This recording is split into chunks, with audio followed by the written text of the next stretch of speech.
जय महाराज जी की सभी को।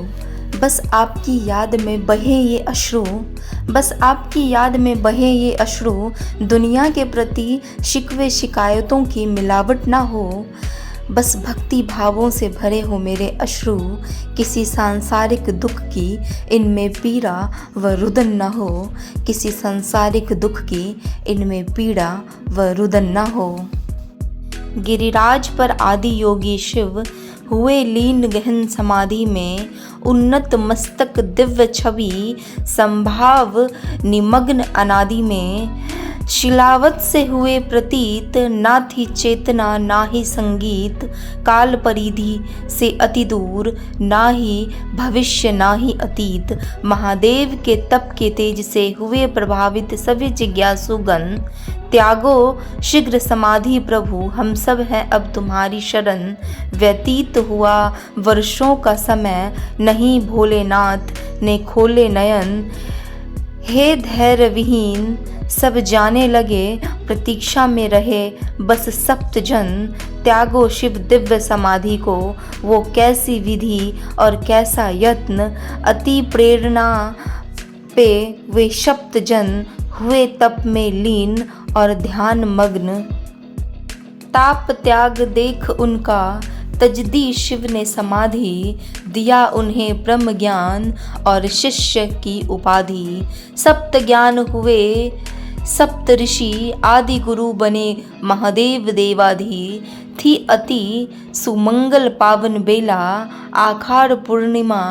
आषाढ़ पूर्णिमा का वह दिन। गुरु शिष्य परंपरा का संवाहक, गुरु पूर्णिमा का वह पावन दिन। हे आशुतोष के संतानों, अब तुम्हें शिष्य धर्म निभाना है। गुरुवर है गहन समाधि में, श्रद्धा का दीप जलाना है। सप्त ऋषियों सा हो त्याग तप, दृढ़ता से हर कदम बढ़ाना है। संगठित हो सभी यह संकल्प करें, कर्तव्य से ना कदापि मानोगे। दृढ़ स्वर में कहेंगे जमाने से, आदि योगी शिव जागे, महायोगी आशुतोष जागेंगे, महायोगी आशुतोष जागेंगे।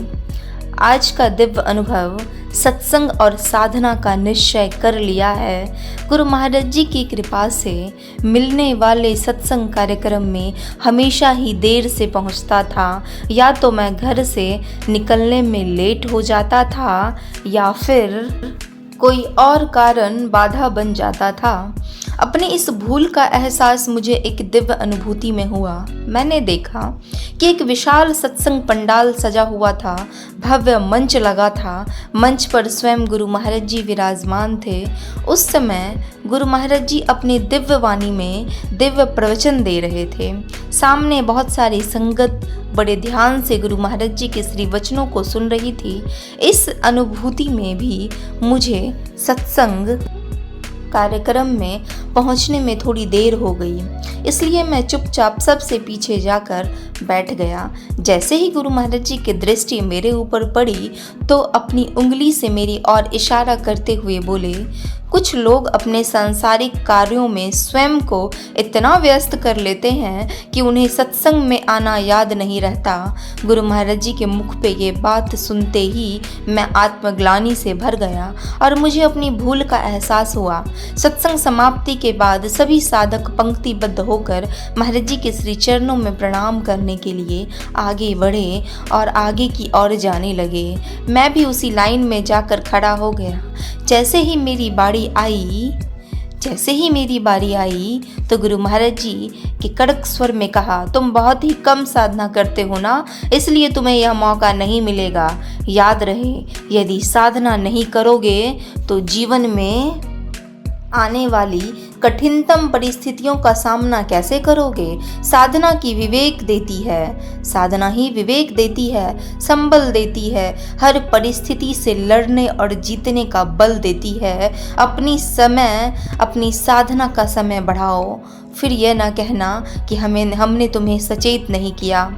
इस दिव्य अनुभूति के समाप्त होते ही मैंने यह निश्चय कर लिया कि अब मैं सत्संग कार्यक्रम में एकदम सही समय पर आऊँगा, ताकि गुरु चरणों में माथा टेक पाऊँ, नियमित साधना भी करता रहूँ। ताकि हर परिस्थिति का सामना कर पाऊँ।